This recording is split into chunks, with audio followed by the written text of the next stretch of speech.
Assalamualaikum warahmatullahi wabarakatuh. Alhamdulillahilladzi at'amana bi nikmatil imani wal islam. Asyhadu an la ilaha illallah wahdahu la syarikalah wa asyhadu anna Muhammadan abduhu wa rasuluhu la nabiyya wa la rasula ba'da. Allahumma sholli ala Muhammad wa ala ali Muhammad kama sholaita ala ali Ibrahim innaka Hamidum Majid. Wa barik ala Muhammad wa ala ali Muhammad kama barakta ala ali Ibrahim innaka Hamidum Majid. Qala Allahu ta'ala fi kitabihil karim. A'udzu billahi minasy syaithanir rajim. Ya ayyuhalladzina amanu ittaqullaha haqqa tuqatih wa la tamutunna illa wa antum muslimun. Bapak Ibu hadirin yang dirahmati Allah Ta'ala, yang pertama dan utama, marilah kita selalu meningkatkan, menambahi kesyukuran kita, keimanan dan ketakwaan kita kepada Allah Ta'ala dengan menjalankan perintah-perintahnya dan menjauhi larangan-larangannya. Dan semoga kita termasuk hamba Allah Ta'ala yang diberi keistiqomahan dalam keimanan sampai akhir hayat. Amin. Bapak Ibu hadirin yang dirahmati Allah Ta'ala, untuk kesempatan malam hari ini saya akan menyampaikan materi dengan judul amal yang sempurna. Kalau kita ibaratkan sebagai suatu rumah, seseorang yang membuat rumah mulai dari pondasi, kemudian tembok-temboknya dan sebagainya, untuk mencapai kesempurnaan dibutuhkan proses, ya. Dan tidak sedikit yang ketika baru setengah proses dananya habis, wis rampung ning rung dadi, gitu. Yo wis rampung ning rung dadi mergone danane entek, ya. Maka perlu dicarikan usaha lain supaya apa? Supaya menjadi sempurna. Demikian juga kita dalam beramal, mungkin suatu saat pada titik tertentu belum sempurna, maka perlu ditingkatkan menjadi yang lebih sempurna. Demikian juga ketika orang buat mobil, ya ada kerangkanya. Ketika sampai pada kerangka ya belum sempurna, maka perlu untuk disempurnakan sehingga bisa menjadi mobil yang bagus, yang bisa memberikan manfaat yang lebih sempurna. Demikian juga dalam kita beramal, kadang-kadang kita belum maksimal, sehingga belum maksimal juga dalam memberikan manfaat. Doa-doa kita belum banyak yang dikabulkan, sedikit banyak karena amalnya kurang sempurna. Jadi kalau kita menginginkan doa kita semakin diijabahi Allah, rezeki kita semakin dilancarkan dan diberi Allah Ta'ala, anak-anak kita jadi anak yang soleh dan solehah, keluarga kita menjadi sakinah mawaddah, maka pentingnya kita semakin menyempurnakan amal-amal kita. Kemudian Allah memberikan qudwah, Allah memberikan contoh kepada kita, orang atau hamba Allah yang sudah mampu menyempurnakan amalannya. Siapakah beliau? Beliau adalah Nabi Ibrahim alaihissalam, orang yang mendapatkan titel julukan Khalilullah, ya, orang yang dikasihani Allah, kekasihnya Allah, orang yang sangat-sangat diberi kedudukan yang tinggi oleh Allah. Kenapa Ibrahim seperti itu? Karena beliau Ibrahim sudah mampu untuk menunjukkan kepada Allah Ta'ala amal-amal yang sempurna. Ada banyak amal yang diberikan Allah pada Ibrahim dan selalu beliau menunaikan dengan kesempurnaannya. Maka di dalam surat Al-Baqarah, surat yang kedua ayat 124, Allah berfirman, wa idh tala Ibrahima rabbuhu bi kalimatin, dan ketika Allah menguji kepada Ibrahim dengan berbagai macam kalimat perintah, amal-amal yang berat. Contohnya disuruh untuk nyembelih anaknya, atau tidak untuk membangun Ka'bah di tengah-tengah padang pasir yang tidak ada air, ya. Bangun di tempat yang tidak ada air, kira-kira mudah apa susah Bapak Ibu? Gitu? Cuma 2 orang sama anaknya namanya Ismail. Tetapi fa'atamahun, dia Ibrahim meskipun perintahnya berat-berat, tapi beliau selalu berusaha untuk menyempurnakan, menjadikan amalnya amal yang sempurna. Kalau anak sekolah itu nilainya 100, nggak mau 90, nggak mau 80, apalagi 70, ya maunya 100. Bagaimana usahanya untuk bisa 100? Maka kemudian karena prestasinya Allah angkat, Allah jadikan Ibrahim sebagai qudwah hasanah. Qala Allah berfirman, wahai Ibrahim, ini ja'ilka linnasi imaman, sesungguhnya aku Ta'ala menjadikan kamu sebagai imam, sebagai pimpinan, sebagai teladan bagi manusia dalam ibadah kepada Allah, ya. Jadi kalau orang itu sudah menjadi hal yang baik, maka pantas jadi teladan, ya. Nah kemudian Bapak Ibu, utamanya bapak-bapak termasuk saya, apakah kita bapak-bapak ini sudah pantas jadi teladan di keluarga kita? Kalau jawabannya sudah, alhamdulillah. Kalau belum, mari kita berusaha untuk jadi teladan di keluarga-keluarga kita, keluarga dalam hal kebaikan-kebaikan.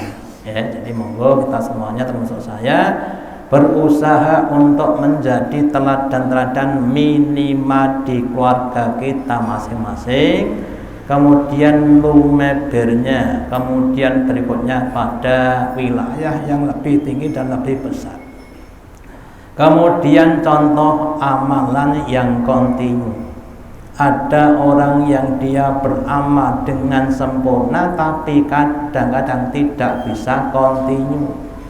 Istilah orang Jawanya sok dat sok nyeng. Kalau pas dat ya baca Quran 1 dodokan 3 juz langsung selesai. Pas dat, gitu. Kalau pas nyeng 3 ayat saja kadang-kadang nggak mempan, ya. Maka perlunya kita istiqomah, ya. Dalam sebuah hadis Nabi bersabda, karena Rasulullah SAW idza amila amalan atbatahu. Rasulullah itu adalah orang yang ketika mengamalkan suatu amalan, beliau menetapkannya, ya, mulai dari membaca Quran, sholat, sedekah dan lain sebagainya. Wa kana idza nama minal laili, dan adalah beliau kalau suatu malam itu tertidur, tidak mampu, tidak bisa sholat malam, atau karena sakit kemudian enggak sholat malam, sholat bin nahari, beliau mengganti amalan tadi, disolati di siang hari, itna asara rakaatan, yaitu 12 rakaat. Kalau sholat malam 11 rakaat, kalau nggak bisa sholat malam kemudian sholatnya di siang hari 12 rakaat. Jadi kalau bisa Bapak Ibu, kita tuh beramal itu yang istiqomah, yang kontinu. Kalau ada penghalang, kalau bisa dicari amal-amal pengganti. Ya, contoh seperti saya biasanya ngulang ngaji, kemudian karena suatu kepentingan di Jakarta nggak bisa ngulang ngaji, terus diganti dengan apa? Baca Quran. Ya, ketika saya kaji juga begitu. Ketika saya kaji nggak bisa ngulang ngaji, sing diulang ya sopo. Itu. Nah, kemudian baca Quran sebagai pengganti ngulang ngaji tadi, atau diganti dengan yang lainnya supaya bisa tetap istiqomah. Ya. Terus kemudian kita contohkan namanya kereta api. Itu kan, kereta itu kan suatu kendaraan yang istiqomah. Sampai-sampai kalau pada zaman dulu perjalanan kereta itu sebagai apa? Tanda jam, ya. Nenek saya itu kalau dulu belum punya jam, kemudian bukai sepur jam loro, kayak sepur jam telu, ya. Dulu kan begitu. Kenapa? Karena istiqomahnya tadi, gitu, ya. Nah, makanya monggo kita juga begitu, berusaha untuk istiqomah meskipun sedikit, ya. Karena amal yang Islam itu juga amal yang dicintai Allah. Kalau kita mampu untuk melakukan amal yang dicintai Allah, maka Allah akan cinta kepada kita. Kalau cinta kepada kita, maka Allah itu akan memerintahkan kepada seluruh penduduk langit dan bumi untuk cinta kepada orang yang dicintai Allah Ta'ala. Terus kemudian berikutnya yaitu berbuat ihsan dalam semua perbuatan, ya. Tidak cuma pada ibadah ubudiyah, tapi juga pada amal-amal yang bermuamalah. Dalam sebuah hadisnya Nabi bersabda, ya, qala Rasulullah SAW, innallaha, sesungguhnya itu kataba al-ihsana ala kulli sa'in. Allah itu sudah menetapkan kebaikan dalam segala hal. Dalam hal ibadah, sholat, puasa, baca Quran, juga dalam hal makan, ke belakang, tidur, dan lain sebagainya.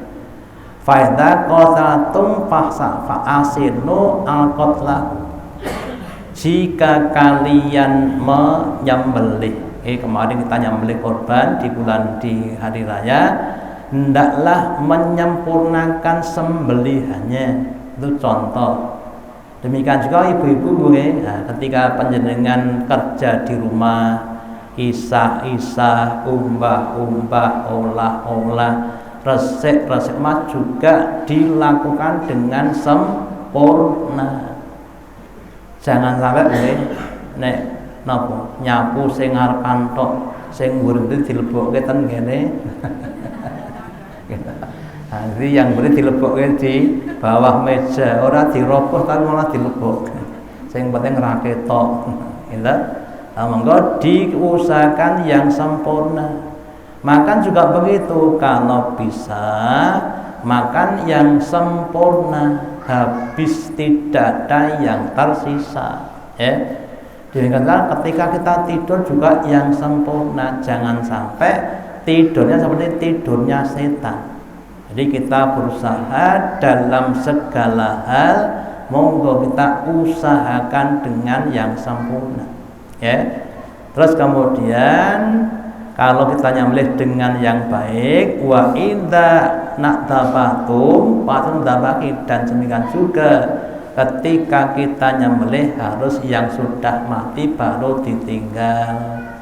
Jangan sampai sebagaimana banyak orang nyembelih ayam potong, satu tangan Pak itu 4 leher, 1, 2, 3, 4, lehernya 4 langsung seret, tuh 2, 3, 4 seret, ya. Jadi nyembelihnya itu sekali untuk 4 leher, ya. Itu terjadi, ya. 1, 2, 3, 4. Karena saya dapat cerita dari orang yang biasanya begitu, ya. Jadi mbuh mati ngopi yang penting tak blesek. Bahkan ada yang meleset, ya. Nah, ya. Kadang-kadang begitu, makanya misalnya harus berusaha untuk yang sebaik-baiknya.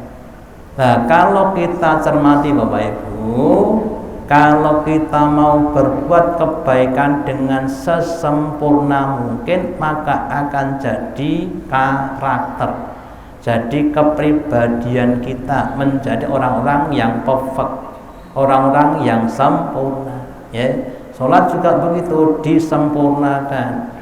Bacaan juga begitu, membaca Quran itu kalau bisa sesempurna mungkin. Ya, baca Quran dengan kita berwudu lebih dahulu, pakai baju yang pantas, menghadap kiblat, ya. Kemudian Quran juga kita hormati, adalah adab-adab dalam membaca Al-Quran.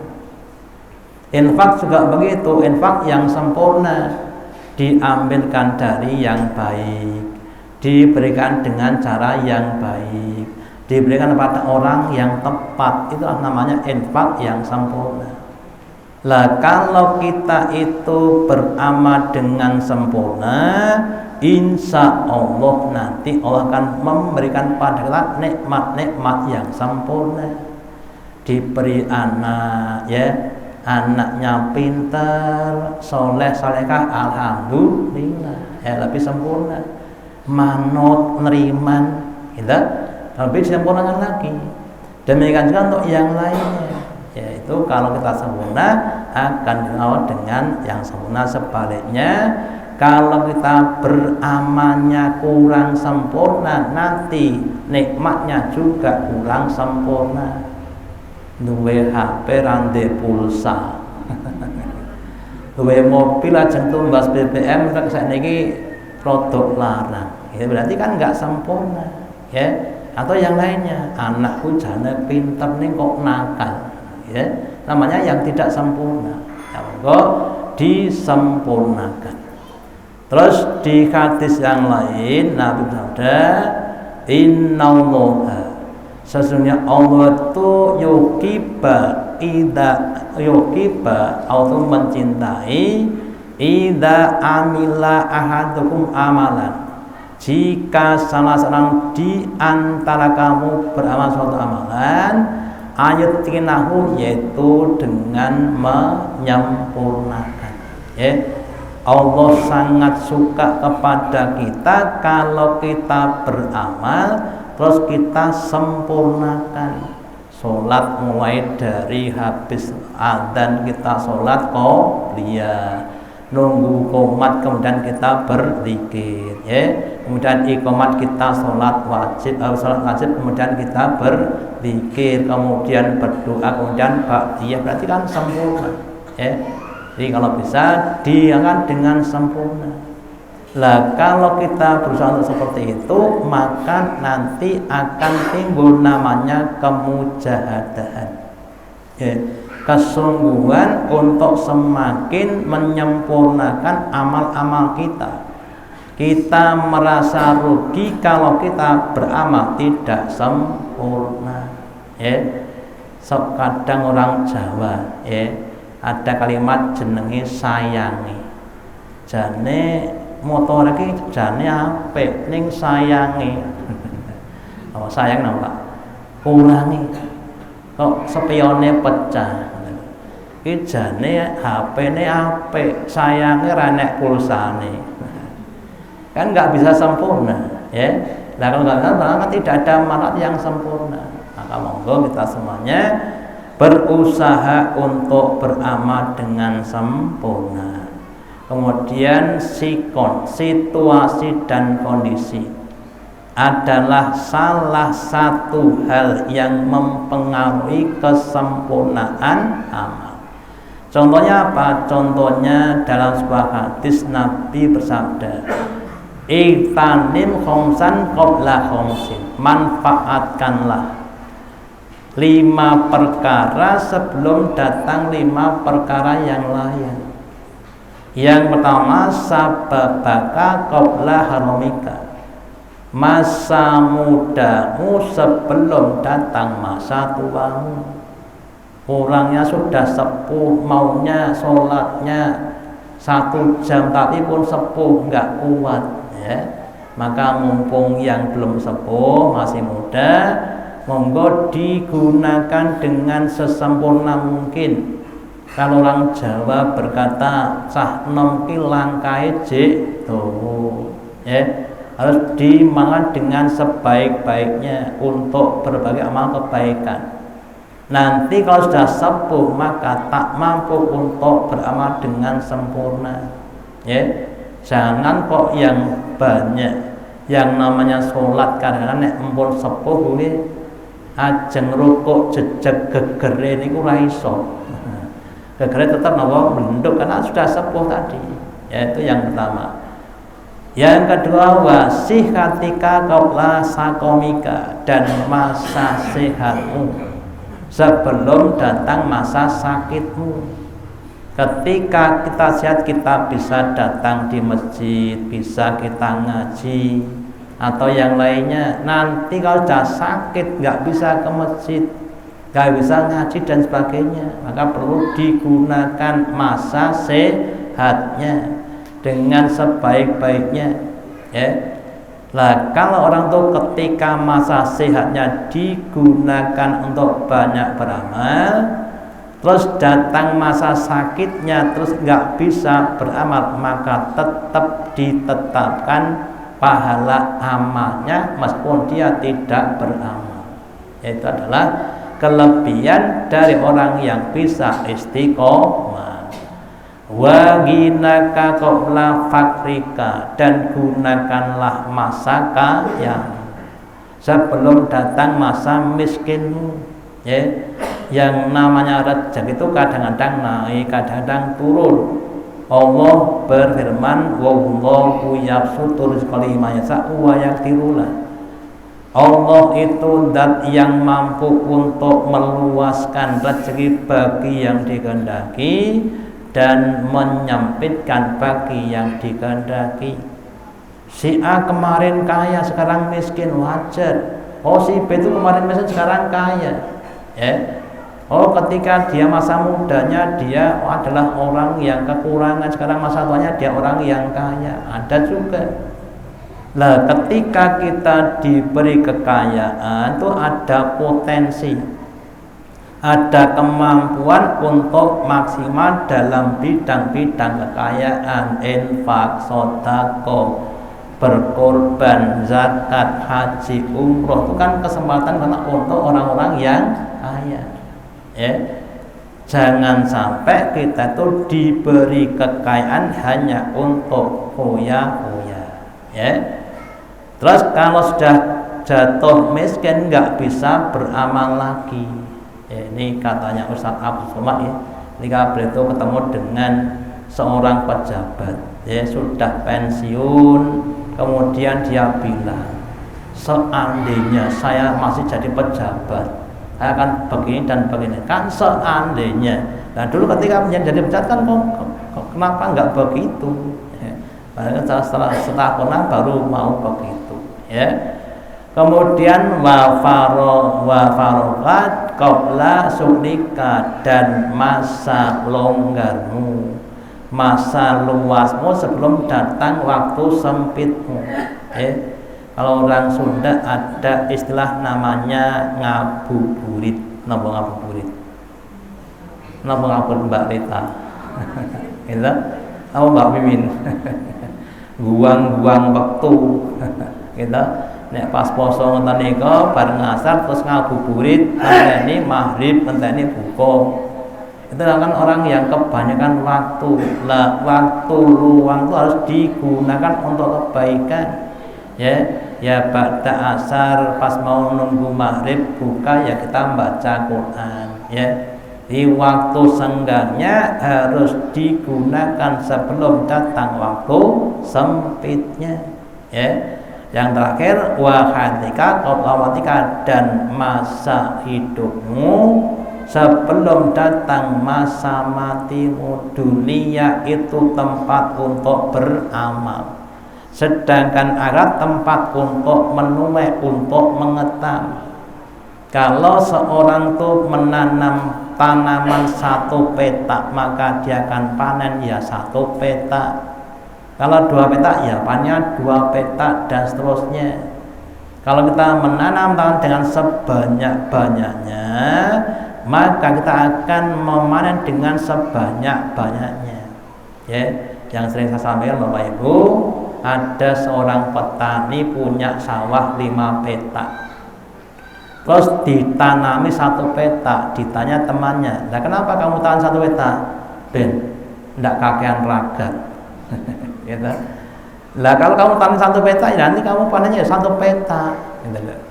Ini artinya Bapak Ibu, kadang-kadang kita termasuk saya itu ada kesempatan yang tidak kita gunakan. Maka monggo kita semuanya jangan sampai menyia-nyiakan kesempatan. Kalau dalam bahasa ekonomi ada namanya opportunity cost atau biaya peluang, yaitu kesempatan untuk mendapatkan keuntungan tapi dibiarkan atau ditelantarkan. Nah, demikian juga ketika kita masih hidup di dunia, itu masih ada kesempatan untuk beramal. Nek pun sedo niku enggak ada kesempatan untuk beramal. Makanya monggo sebelum kita kedatangan malaikat Israel, kita gunakan masa hidup kita dengan sebaik-baiknya untuk memaksimalkan beramal supaya besok kita puas atau kita mendapatkan amal-amal yang banyak. Terus kemudian perintah untuk menuntaskan amalan. Di dalam surat Al-Nasr ayat terakhir Allah berfirman, "Fa'idza faragta fansur." Maka jika kalian sudah selesai menekan satu amalan, maka mulailah lagi dengan amal yang baiknya. Walaka fargob, dan kepada Tuhanmu hendaklah kamu berharap. Kalimat farogta, farogoniku selesai niku tamku sempurna, sebenarnya tidak butuh olesan lagi. Ya. Sehingga Allah katakan, maka hendaklah kamu beramal dengan farog, dengan sempurna. Ya. Jika kurang sempurna, ya disempurnakan, dicari kurangnya. Ada baju sudah dijahit tapi belum sempurna, kurang kantongan, ya tambahi kantongan. Kurang asli ya ditambah aksesoris dan sebagainya sampai pada titik-titik kesempurnaannya. Ya. Jadi kita belajar untuk punya mental perfect, punya mental sempurna dalam amal-amal kita. Jangan sampai ngapunten senenge nopo sak-sake. Kita nek panjenengan diaturi dahar niku sing pripun sing diremeni, sing enak napa sing ra enak, sithik napa akeh, nah kita segotok napa nganggo tepung, kita kan begitu, gitu. Ya mestinya ya lebih yang sempurna, ya nasi, ya sayur, ya lauk, ya buah, ya susu yang sempurna. Tidak cuma itu, kemudian di tempat yang sejuk, di tempat yang rindang, ya, di tempat yang bersih dan sebagainya. Semakin sempurna kita makan begitu, ya. Dan juga kita dalam hal beramal, sholatnya yang khusyuk, yang tumaninah, bacaannya tartil, waktunya di awal waktu, berjamaah, itu adalah kesempurnaan amal-amal kita, ya. Terus semua amal yang sudah kita sempurnakan, selanjutnya kita niatkan dengan ikhlas untuk mencari balasan dari Allah Ta'ala. Jangan sampai tidak ikhlas, karena kalau tidak ikhlas tidak akan dibalas Allah. Allah berfirman, wa ma li ahadin indahu min nikmatin tujza illa tigho awajrabil a'la. Dan tidaklah Allah akan membalas setiap amal kita kecuali amal yang ketika kita amalkan kita itu tujuannya hanya untuk mencari wajahnya Allah, mencari ridhonya Allah, mencari balasan dari Allah yang akan dibalas Allah. Ya, kalau ada amal kebaikan kok belum ikhlas, maka yang dibenarkan, yang diganti adalah niatnya. Ya, kadang ada orang beramal nggak ikhlas kemudian nggak beramal, daripada ngamal ikhlas oleh becek orang ngamal, itu tidak lebih becek tapi lebih buruk. Ya, nah yang betul, daripada kita beramal tidak ikhlas, sebaiknya kita beramal dengan ikhlas. Ya, sehingga kita akan meningkat terus. Ya. Nah, terus kemudian kalau orang itu ikhlas, Bapak Ibu, insya Allah akan ditunjuki Allah berbagai macam manfaat dari amal yang diamalkan, sehingga akan terjadi namanya kemujahadahan, ada namanya keistiqomahan, kesabaran dalam beramal. Yang namanya Pak Tani yang nanam padi, ya, yang dia yakin setelah 3 bulan akan panen, dia akan sabar. Ya, dari menanam tancap gini sampai dia panen, dia akan sabar menunggu 3 bulan. Tidak kemudian 1 bulan pari ora terus kemudian dibabat, nggak begitu. Ya, tadi juga kalau kita berdoa kepada Allah, Allah itu zat yang mustajab atau yang mampu untuk mengijabahi. Kalau setahun belum dikabulkan, maka kemudian diteruskan, jangan sampai kita tidak sabar. Gusti Allah tak dungak kewe setahun kok ora dikabul-kabulke. Nah, kemudian kita kadang-kadang apa? Terus tidak berdoa, itu salah. Ya. Doakan terus sampai dikabulkan. Seandainya tidak dikabulkan di dunia, akan dikabulkan besok di akhirat. Terakhir di surat Thaha, surat yang ke-20 ayat yang ke-114, mengatakan fata'allahu malikul haq, maka maha luhurlah, maha tinggal tahu dan yang menjadi raja yang hak, penguasa yang hak. Wala ta'jal bil Qur'ani, maka kamu Muhammad jangan tergesa-gesa dengan Al-Quran. Ya. Dalam kita beramal jangan tergesa-gesa. Maca Quran gising sabar. Poso gising sabar, sholat gising sabar, jangan tergesa-gesa. Kemudian sampai selesai dibacakan, terus kemudian kita diberi perintah, kemudian berdoa, Rabbi zidni ilma, ya Allah berilah kepada saya ilmu. Jadi namanya belajar juga harus sabar. Ya. Terus kemudian Bapak Ibu, dari yang kita simpulkan, monggo kita semuanya belajar untuk mencapai amal-amal yang lebih baik, yang lebih sempurna, supaya kita besok menerima amal kita dengan kesempurnaannya. Kemudian yang kedua, terus diistiqomahi. Usahakan dengan sekuat tenaga untuk istiqomah. Kalau suatu saat kita tidak bisa melakukan, terus diganti dengan amal-amal yang bisa kita lakukan.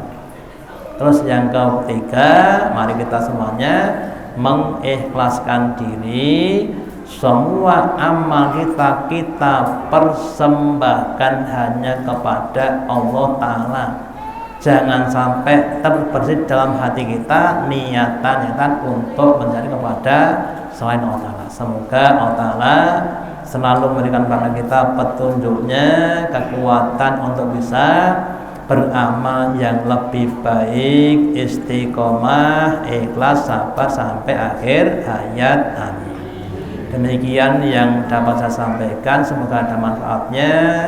Allahumma taqabbal minna innaka antas samiul alim wa tub alaina innaka antat tawwabur. Kita akhiri dengan doa majelis. Subhanaka wa bihamdika asyhadu alla ilaha illa anta astaghfiruka wa atubu ilaik. Wassalamualaikum warahmatullahi wabarakatuh.